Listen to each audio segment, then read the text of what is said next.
Cet épisode commence avec Perul et Engin qui dorment. Ils sont réveillés par un appel pour Perul. Son interlocuteur lui fait part des changements apportés par le chef. Elle le remercie et raccroche. Engin lui demande alors qui l'appelle à une heure pareille. Perul explique que c'était un appel important pour le projet du terrain de golf qui change. Ils doivent désormais redessiner la cuisine de l'hôtel pour un chef renommé. Engin suggère d'attendre le lendemain car il est tard, mais Perul répond que les clients travaillent encore aux États-Unis et qu'il ne faut pas perdre de temps. Elle insiste sur le fait que la demande du chef est une priorité absolue malgré l'heure. Puis Engin annonce à Perul que sa mère souhaite la rencontrer prochainement. Surprise, Perul demande pourquoi elle est au courant de leur relation. Engin avoue avoir tout raconté, ce qui agace Perul car il ne l'a pas prévenue. Elle lui reproche de faire des plans sans elle, mais Engin tente de la rassurer en précisant que ce n'est que pour un café. Perul répond qu'elle n'est pas encore prête pour cette rencontre officielle. Elle demande à Engin de la laisser travailler et promet de le prévenir quand elle se sentira capable d'affronter cette étape. Le lendemain, Melo et Eda arrivent à l'entreprise. Elle discute de son premier jour de travail chez Artlife. Eda lui demande si elle est nerveuse, mais Melo répond qu'elle a déjà eu beaucoup d'emplois et qu'elle compte rester cette fois. Melo confie qu'elle craint d'avoir été embauchée par Engin uniquement pour surveiller ou agacer Erdem. Elle dote de ses propres capacités à accomplir cette mission.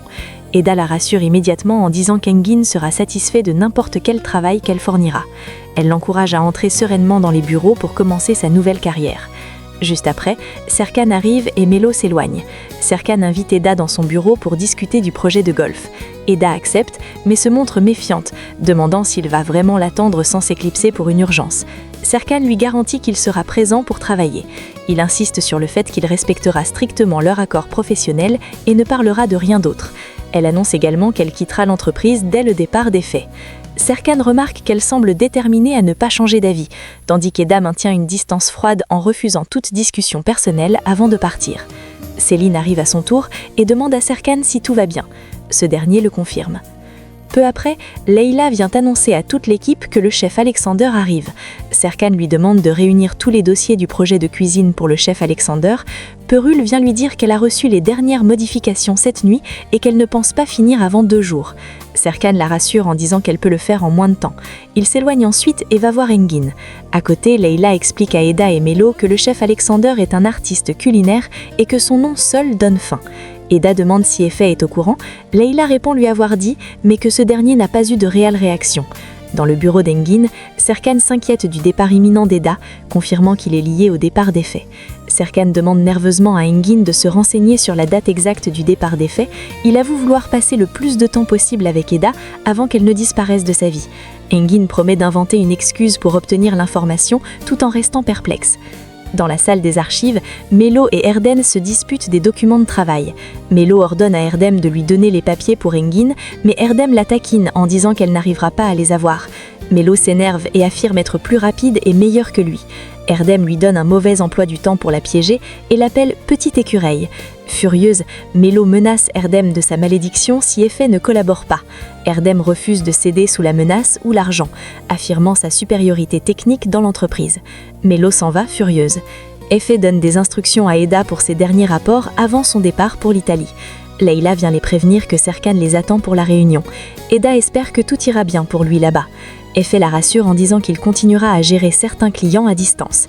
Eda répond qu'elle préfère chercher un autre travail pour s'éloigner définitivement de Serkan, jugeant que rester près de lui est une erreur. Efe insiste sur le fait qu'il a une idée bénéfique pour les deux et propose à Eda d'en parler après la réunion.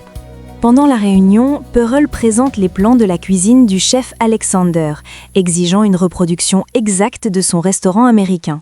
Serkan semble distrait, ce qui oblige Perul à le rappeler à l'ordre. Perul souligne que le délai de 2 jours est trop court pour trouver les matériaux.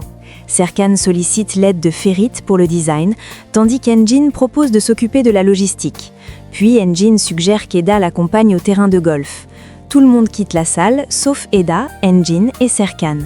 Eda dit alors qu'elle n'a pas à aller sur le terrain de golf car elle a discuté avec Idil et qu'elle a terminé son travail sur ce projet. Engin et Serkan rebondissent alors et inventent un projet de pont auquel elle doit participer. Eda s'en va, dépitée. Engin dit alors à Serkan que tout ça, c'est n'importe quoi. Finalement, Serkan déclare que sa priorité maintenant, c'est Eda, ce qui surprend Engin. Pendant ce temps, Ayfer arrive chez les Bolat.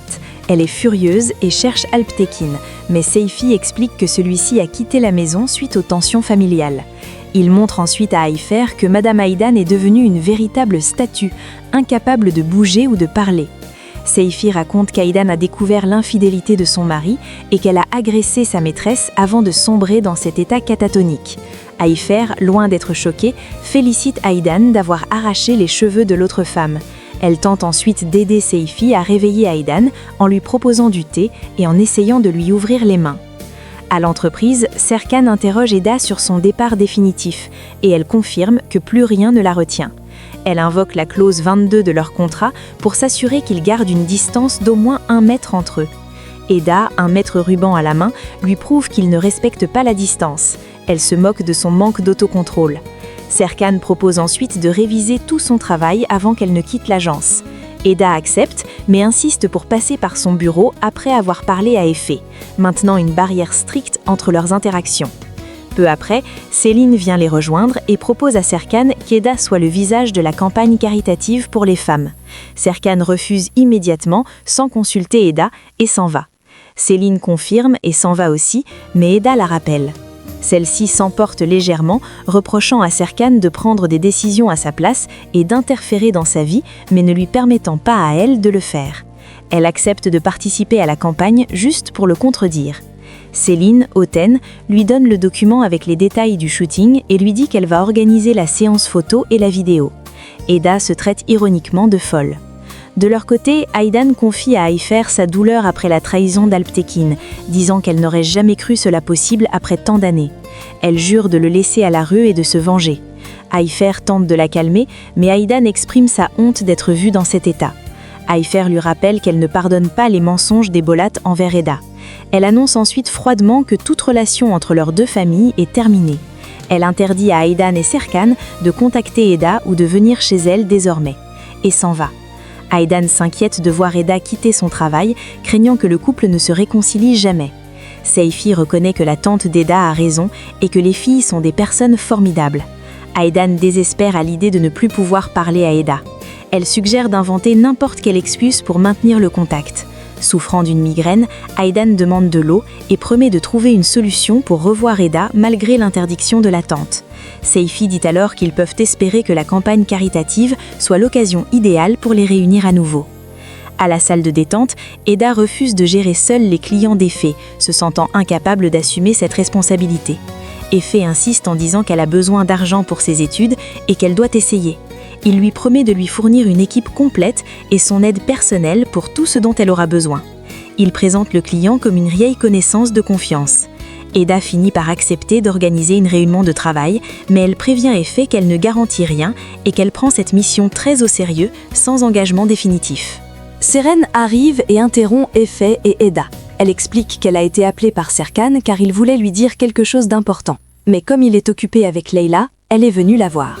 Eda remarque que tout le monde cherche Serkan aujourd'hui. Puis Ferit vient les rejoindre. Eda et Efe s'éclipsent. Seren tente également de partir pour une réunion, mais Ferit la retient pour essayer de discuter. Seren refuse catégoriquement, affirmant qu'ils ne résoudront rien en parlant. Et elle s'en va. Ferit reste frustrée. Serkan demande à Leila de découvrir l'heure et le lieu de la séance photo d'Eda. Leila hésite, disant qu'elle est l'amie d'Eda et qu'elle ne veut pas l'espionner. Serkan insiste lourdement. Il donne ensuite une bague à Leila et lui demande de la glisser discrètement dans la poche de la veste d'Eda.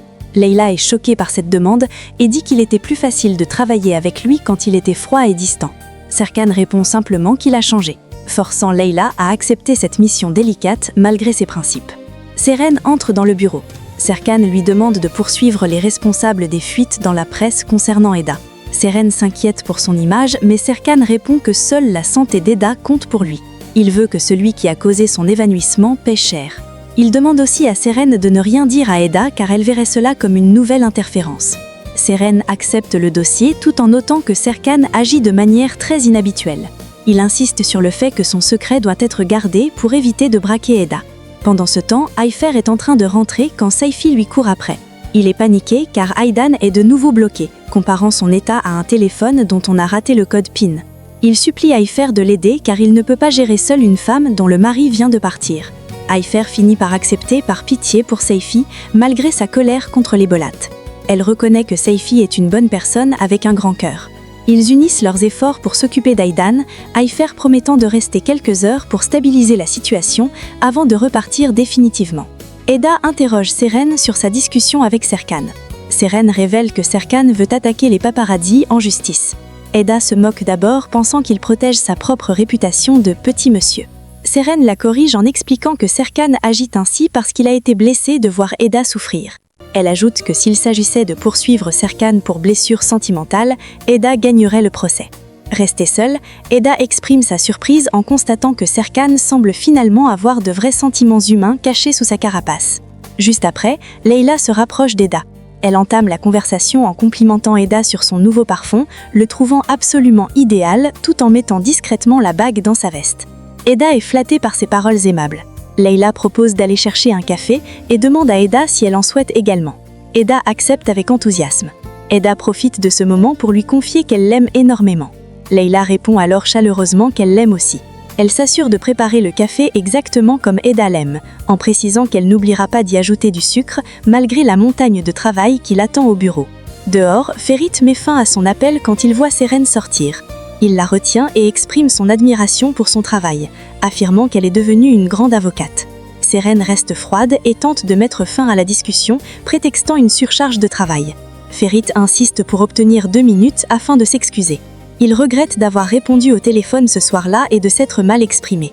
Seren lui rappelle alors qu'il a avoué être avec elle uniquement pour rendre jalouse Céline. Ferit nie et dit qu'il ne ressent plus rien pour Céline. Il explique qu'il était simplement épuisé et qu'il avait besoin de temps avant de recommencer une relation. Au même moment, l'ami photographe de Céline arrive et les deux se font un câlin devant Ferit et Seren. Le regard de Ferit sur Céline et son ami dit tout. Seren s'en va, dégoûtée. Plus tard, Eda apporte à Serkan les plans définitifs du projet écologique et propose de les lui envoyer par courrier électronique. Serkan lui demande pourquoi elle ne veut pas rester pour voir ses créations prendre vie. Eda répond que cela lui est égal et qu'elle a déjà fini sa mission. Désespérée, Serkan demande ce qu'il doit faire pour qu'elle reste. Eda explique qu'elle est désorientée par son comportement changeant. Serkan la supplie de ne pas partir en lui promettant de ne plus jamais lui faire de mal. Eda refuse, affirmant qu'elle doit tenir sa promesse à sa tante de s'éloigner de lui, et s'en va. Pendant ce temps, Seifi remercie Ayfer d'avoir fait réagir Madame Aydan, mais Ayfer constate que cette dernière est de nouveau totalement pétrifiée et rigide depuis le départ de son mari. Seifi avoue qu'il est perdu et qu'il n'est pas médecin pour régler cela. Aydan finit par prendre la parole pour dire qu'elle ne supporte plus de rester dans cette maison où tout lui rappelle Alptekin. Ayfer propose alors de les héberger quelques heures. Aydan accepte avec soulagement et demande à Seifi de préparer les valises. Aydan va se préparer. Ayfer, seule, s'inquiète de la tournure des événements, se demandant dans quel pétrin elle s'est encore mise.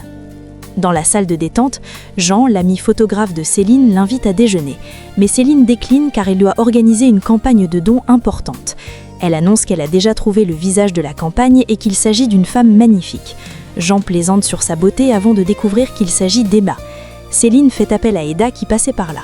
Céline les laisse discuter. Au même moment, Serkan et Engin passent par là et Serkan demande à Engin d'inventer une discussion à proximité pour écouter leur conversation. Jean demande à Eda si elle est prête pour la séance photo, mais elle confie être intimidée par les objectifs. À côté, Engin dit qu'il va demander Pirol en mariage et qu'ils auront 8 enfants. Serkan confirme sans trop prêter attention. Jean propose ensuite à Eda d'aller au studio immédiatement pour faire connaissance et parler du projet, et ils s'en vont. Serkan dit ensuite brusquement à Engin qu'il ne peut pas se marier, montrant ainsi sa jalousie avant de s'en aller. Plus tard, Efe annonce à Eda qu'il part pour l'Italie dès le lendemain et qu'il a déjà son billet d'avion. Eda s'étonne de ce départ précipité. Efe remercie chaleureusement Eda pour leur collaboration, affirmant qu'elle est une collègue exemplaire et une future paysagiste de talent. Eda le remercie à son tour, disant qu'elle a beaucoup appris à ses côtés. Ils se disent au revoir avec émotion, Efe concluant qu'il est très fier de son parcours et de son amitié. Engin les rejoint et apprend la nouvelle. Leila, qui écoutait, vient lui faire un câlin d'au revoir et dit qu'il va beaucoup lui manquer. Eda exprime ses regrets de voir Efe partir si vite après des semaines de travail intense. Elle lui souhaite un bon voyage vers l'Italie. Engin avoue à Efe qu'il va lui manquer. Efe répond que ce fut un véritable plaisir de travailler avec eux. Ils s'accordent tous sur le fait qu'ils doivent garder le contact à l'avenir. Eda insiste pour qu'il lui écrive dès son arrivée. La conversation se termine par des adieux formels mais sincères, marquant la fin d'une collaboration qui a profondément marqué l'agence d'architecture Artlife. Pendant ce temps, Seren, en regardant la vidéo du scandale, réfléchit seule au fait qu'une source est à l'origine de cela. Elle appelle Fatma, se présentant comme l'avocate de Serkan Bolat. Fatma reconnaît immédiatement son interlocutrice. Lorsque Seren commence à l'interroger sur la fausse nouvelle qui a provoqué l'évanouissement d'Eda, Fatma se braque. Elle répond sèchement qu'elle n'a absolument rien à dire sur ce sujet et qu'elle n'est pas impliquée. Avant que Seren puisse poser une autre question, Fatma raccroche brusquement au nez de l'avocate, laissant l'enquête dans une impasse momentée. Seren appelle directement Céline, mais cette dernière ne décroche pas. Au studio photo, Eda avoue à Jean qu'elle commence à être très nerveuse à l'idée de poser. Jean tente de la rassurer en lui confiant un appareil photo pour qu'elle s'habitue à l'objet. Il lui explique le but de la campagne, encourager les étudiantes à terminer leurs études en montrant des photos de différentes professions. Il dit à Eda qu'elle a été choisie parce qu'elle a bénéficié d'une bourse et qu'elle exerce aujourd'hui un métier qu'elle aime. Eda trouve l'idée merveilleuse, mais demande concrètement comment ils vont procéder. Jean répond qu'il a tout organisé et s'apprête à lui montrer les tenues prévues. À l'entreprise, Leila vient remettre l'adresse du shooting à Serkan. Ce dernier la remercie, puis remarque une bague à son doigt. Il lui demande directement si elle s'est fiancée. Leila confirme la nouvelle, précisant que cela s'est passé il y a 2 semaines. Serkan semble troublé et lui demande avec qui il a franchi ce pas. Leila lui dit avec Erdem Shanghai, celui qu'il n'aime pas. Serkan semble troublé et dit qu'ils en reparleront plus tard. En partant, Leila note que Serkan semble inquiet et dit qu'il a beaucoup changé.